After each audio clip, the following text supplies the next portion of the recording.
2 கொரிந்தியர் 6ஆம் அதிகாரம். தேவனுடைய கிருபையை நீங்கள் விருதாவாய் பெறாதபடிக்கு உடன் வேலையாட்களாகிய நாங்கள் உங்களுக்கு புத்தி சொல்லுகிறோம். அனுக்கிரக காலத்திலே நான் உனக்கு செவி கொடுத்து இரட்சணிய நாளிலே உனக்கு உதவி செய்தேன் என்று சொல்லியிருக்கிறாரே. இதோ இப்பொழுதே அனுக்கிரக காலம், இப்பொழுதே இரட்சணிய நாள்.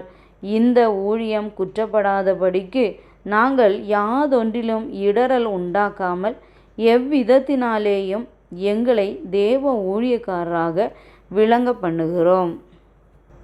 மிகுந்த பொறுமையிலும் உபத்திரவங்களிலும் நெருக்கங்களிலும் இடுக்கண்களிலும் அடிகளிலும் காவல்களிலும் கலகங்களிலும் பிரயாசங்களிலும் கண் விழிப்புகளிலும் உபவாசங்களிலும் கற்பிலும் அறிவிலும் நீடிய சாந்தத்திலும் தயவிலும் பரிசுத்த ஆவியிலும் மாயமற்ற அன்பிலும் சத்திய வசனத்திலும் திவ்ய பலத்திலும் நீதியாகிய வலதிடது பக்க ஆயுதங்களை தரித்திருக்கிறதிலும் கனத்திலும் கனவீனத்திலும் துர்க்கீர்த்தியிலும் நற்கீர்த்தியிலும் எத்தர் எண்ணப்பட்டாலும் நிஜஸ்தராகவும் அறியப்படாதவர்கள் எண்ணப்பட்டாலும் நன்றாய் அறியப்பட்டவர்களாகவும் சாகிறவர்கள் எண்ணப்பட்டாலும் உயிரோடு இருக்கிறவர்களாகவும் தண்டிக்கப்படுகிறவர்கள் எண்ணப்பட்டாலும் கொல்லப்படாதவர்களாகவும் துக்கப்படுகிறவர்கள் எண்ணப்பட்டாலும் எப்பொழுதும் சந்தோஷப்படுகிறவர்களாகவும் தரித்திரர் எண்ணப்பட்டாலும் அநேகரை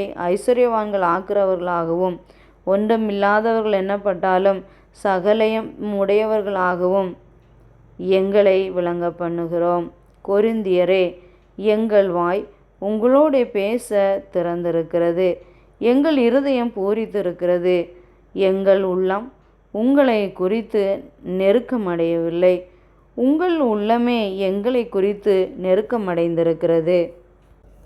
ஆதலால் அதற்கு பதிலீடாக நீங்களும் பூரிப்பாகுங்கள் என்று பிள்ளைகளுக்கு சொல்லுகிறது போல உங்களுக்கு சொல்லுகிறேன். அந்நிய நுகத்திலே அவிசுவாசிகளுடன் பிணைக்கப்படாதிருப்பீர்களாக. நீதிக்கும் அநீதிக்கும் சம்பந்தமேது? ஒளிக்கும் இருளுக்கும் ஐக்கியமேது? கிறிஸ்துவுக்கும் பேலியாளுக்கும் இசைவேது? அவிசுவாசிகளுடனே விசுவாசிக்கு பங்கேது? தேவனுடைய ஆலயத்துக்கும் விக்கிரகங்களுக்கும் சம்பந்தமேது?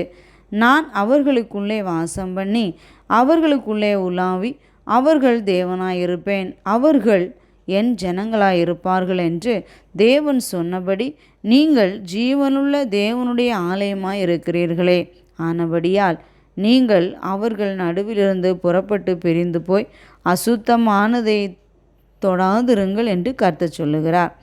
அப்பொழுது நான் உங்களை ஏற்றுக்கொண்டு உங்களுக்கு பிதாவாயிருப்பேன், நீங்கள் எனக்கு குமாரரும் குமாரத்திகளுமாயிருப்பீர்கள் என்று சர்வ வல்லமையுள்ள கர்த்தர் சொல்லுகிறார்.